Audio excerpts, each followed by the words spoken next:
Dear student, मैं Naresh Kumar आनबाल school सिगुंज के YouTube channel पे आपका स्वागत करता हूं। मैं आपको क्लास 8 की विज्ञान का फर्स्ट चैप्टर जो आपको पढ़ाने जा रहा हूं। तो आइए फर्स्ट चैप्टर के अंदर हम देखते हैं क्या टॉपिक हैं। फर्स्ट चैप्टर के अंदर लेसन का नाम है फसल उत्पादन एवं प्रबंधन। फसल का उत्पादन कैसे और उनका रख रखाव, प्रबंधन का मतलब रख रखाव कैसे रखें। तो आइए सबसे पहले फसल क्या होती हैं। जब एक ही किस्म की पौधे किसी खेत पर ज़्यादा मात्रा में या बड़े पैमाने पर उगाया जाता है तो उसे हम फसल कहते हैं। जैसे गेहूं की फसल, आप कहीं देखते हो खेत में कि ये गेहूं की फसल है, तो क्या उस फसल की डेफिनेशन क्या हुई कि गेहूं की एक प्रकार की पौधे ज़्यादा मात्रा में उस खेत में उगाया गया है तो वो आपके लिए फसल कहलाई जाएगी। तो फसल यहाँ विभिन्न प्रकार की फसलें होती है, अनाज की फसल, सब्जी की फसल एंड फलों की फसल। लेकिन भारत एक बहुत ही विशाल देश है जहाँ उनकी भौगोलिक स्थितियाँ अलग हैं और भौगोलिक स्थिति के साथ साथ उनकी जलवायु अवस्था या परिस्थिति अलग अलग है। कहीं रेतीले स्थान है, कहीं बर्फीले स्थान है, कहीं समशीतोष्ण वातावरण है। अलग अलग प्रकार के वातावरण होने के कारण यहाँ फसलें भी अलग अलग प्रकार की उगाई जाती हैं। तो आइए भारत के अंदर विभिन्न प्रकार की फसलों को देखते हुए यहाँ फसलों को 3 वर्गों में विभाजित किया गया है। सबसे पहली फसल है यहाँ खरीफ की फसल। खरीफ की फसल जैसे बारिश का मौसम या वर्षा ऋतु, जैसे बारिश का मौसम या वर्षा ऋतु किस महीने में बारिश शुरू होती है।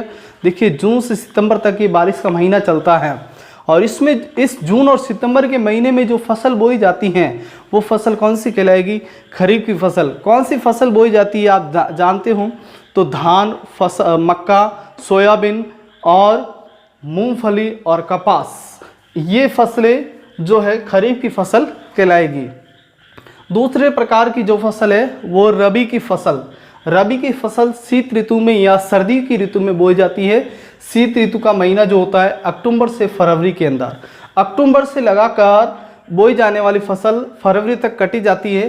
तो इस दरमियान जो फसल बोई जाती है तो उसको हम रबी की फसल कहते हैं। रबी की फसल कौन कौन सी होती हैं? गेहूँ, चना, मक्का, सरसों और अलसी आदि। तीसरी वर्ग की फसल है जायद फसल। जायद फसल क्या होती है? ये ग्रीष्म ऋतु में उगाई जाती है। ग्रीष्म यानी गर्मी का ऋतु, गर्मी के मौसम के अंदर, गर्मी का मौसम कौन सा? मार्च से जून तक का होता है। मार्च के अंदर बोई जाने वाली और जून के अंदर कटाई करने वाली फसल, जो इस महीने के अंदर जो बोई जाने वाली फसल जो कहलाती है वो कौन सी? जायद की फसल कहलाती है। कौन कौन सी फसल होती है? एक तो तरबूजा, खरबूजा, ककड़ी आदि। ठीक, तो ये जो फसलों के बारे में 3 प्रकार की हैं। आपको यहाँ प्रश्न ये भी पूछा जाता है कि खरीफ की फसल के 2 एग्जाम्पल दीजिए, तो आप इसमें से कोई भी एग्जाम्पल दे सकते हो। रबी की फसल की पूछे तो भी 2 एग्जाम्पल दे सकते हो। जायद की फसल पूछे तो यहाँ तरबूजा और खरबूजा और ककड़ी के बारे में कोई भी 2 एग्जाम्पल दे सकते हो। दूसरा प्रश्न ये पूछ सकते हैं कि खरीफ की फसल और रबी की फसल के बारे में लिखिए, ठीक है, और किस महीने में बोई जाती है वो भी इसमें आपको याद रखना है। चलो तो आइए हम आगे बढ़ते हैं। इसी अगला टॉपिक है कृषि की पद्धतियाँ हैं। कृषि करने की कुछ पद्धतियाँ होती है। किसान जो अपने खेत जोतता है उसकी कुछ पद्धतियाँ होती हैं जिसके कारण ही फसल ठेठ जो पूर्ण होने वाली फसल, पक के तैयार होने वाली फसल तक वो एक पद्धति को अपनाता है। फसल पद्धति को जो अपनाने वाली जो प्रक्रिया अपनाता है उसी को हम कृषि पद्धति कहते हैं। फसल जहाँ मिट्टी तैयार करने से पहले, खाली जमीन पड़ी हुई है, उससे तैयार करने से पहले फसल पकने तक, कटाई तक और उसको भंडारण तक जो पद्धति अपनाई जाती है उसे कृषि पद्धति कहते हैं। कृषि पद्धति के अंदर सबसे पहले क्या होता है? मिट्टी तैयार की जाती है। मिट्टी तैयार का मतलब खाली खेत पड़ा है, उसके अंदर हल चलाकर, कल्टी चलाकर या कुदाली चलाकर खेत जो मिट्टी है उसको पोली बनाई जाती है और उसको खोद कर उसको बिल्कुल उसमें ऑक्सीजन समाहित हो जाए और उसमें जीवाणु और शोषण करने स्टार्ट हो जाए। जिस तरह से पोली मिट्टी तैयार हो जाती है उसको कहते हैं मिट्टी तैयार करना। सेकंड है बुआई करना। अब फसल जिस प्रकार की फसल बोनी है तो उसके बीज उसमें डालकर उसको बोकर बुआई की जाती है। और तीसरा खाद देना या उर्वरक। खाद और उर्वरक में यहाँ आपको अलग से टॉपिक है जिसके अंदर आपको बताऊंगा खाद और उर्वरक में क्या अंतर होता है। खाद देना या उर्वरक देना जिससे फसल को पोषक तत्व मिल सके। तीसरा है सिंचाई करना, सिंचाई यानी पानी देना, फसल जो आपने बोई हैं उसके अंदर पानी देने से ही जो बीज है वो अंकुरित होता है और जिससे पौधा बने। दूसरा है, अगला है पांचवा खरपतवार। खरपतवार का मतलब होता है जो आवश्यक पौधे के साथ, जो हमने बीज बोया है उस आवश्यक पौधे के साथ अनावश्यक पौधे उग जाते हैं, उसे हम खरपतवार कहते हैं। खरपतवार जब उग जाते हैं आसपास अन्य पौधे, तो उसको हाथ से उखाड़ कर या किसी खरपतवारनाशी दवाई का छिड़काव करके उसको अलग कर लिया जाता है। इसे कहते हैं कौन सी पद्धति, खरपतवार से सुरक्षा। अगला है छठा है कटाई करना। फसल जो उग गई है, पक गई है, बिल्कुल तैयार हो गई है, तो उसकी कटाई कर लेते हैं। फिर बाद में अंतिमवा जो उपज आता है, आठवां भंडारण करना। फसलों की कटाई करने के बाद उसके जो बीज, जो गेहूं की फसल है, कोई भी फसल हो, उसको रखेगा सुरक्षित स्थान रखने के लिए जो स्थान ढूंढा जाता है उसे भंडारण कहते हैं।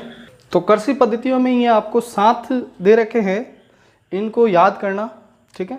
और क्रम वाइज ही इसका प्रश्न पूछते हैं कि कृषि की पद्धतियों के क्रम को लिखिए। तो क्रम इस तरह का, मिट्टी तैयार करना, बुआई करना, खाद व उर्वरक देना, सिंचाई, खरपतवार की सुरक्षा, कटाई और भंडारण। तो आइए हम सबसे पहले मिट्टी तैयार करते हैं। मिट्टी तैयार करने के लिए सबसे पहले मिट्टी जो खेत पड़ा है उसमें आप पहले बिल्कुल सूखी है तो उसमें पानी डालते हैं, उसको गीली बनाते हैं। गीली बनाकर फिर इसमें लोहे का हल या लकड़ी का हल चलाकर उस मिट्टी को पोली कर जाते हैं। मिट्टी पोली करना क्यों आवश्यक है, कि इससे क्या लाभ है? तो सबसे पहले जब पौधे की जड़ें जो गहराई में जा सकती है और गहराई में है तो उसको श्वसन के लिए सहायक होती है पोली मिट्टी। दूसरी बात, उसमें केंचुए और सूक्ष्म जीव वृद्धि कर सके, और जो मिट्टी में मृत पदार्थ या जो मृत कार्बनिक पदार्थ हैं, जैसे मृत जीव हो या पौधे की मृत लकड़ी कचरा वगैरह सब, वो उसका अपघटन करके उसका ह्यूमस बनता है और ह्यूमस से फिर ये खाद तैयार करते हैं जिससे पौधे की वृद्धि के लिए सहायक हैं, ठीक है। और ये केंचुआ किसान की सहायता में सहायक होता है, इसलिए इसे किसान का मित्र भी कहते हैं। मिट्टी जब उलट पुलट हो जाती हैं तो उसके नीचे वाले जो पोषक तत्व वह भी ऊपर आ जाते हैं, वो भी इसके लिए लाभदायक हैं। एक मिट्टी का किसी हल द्वारा या किसी भी द्वारा उलट पुलट करने के लिए पोली मिट्टी बनाई जाती है, उस प्रक्रिया को हम क्या कहते हैं? जुताई। तो यहाँ जुताई की परिभाषा यह होगी, मिट्टी को उलट पुलट कर, मिट्टी को हल द्वारा, लकड़ी या लोहे के हल द्वारा उलट पुलट कर पोली बनाने की प्रक्रिया जुताई कहलाती है, ठीक है। तो आपने इस सबसे पहले, फिर नेक्स्ट वीडियो के अंदर हम यहाँ वही पढ़ेंगे, तो ठीक है। तो इस पद्धति और प्रकार और इसके उदाहरण को समझना है आपको। अब मिलते हैं नेक्स्ट वीडियो में।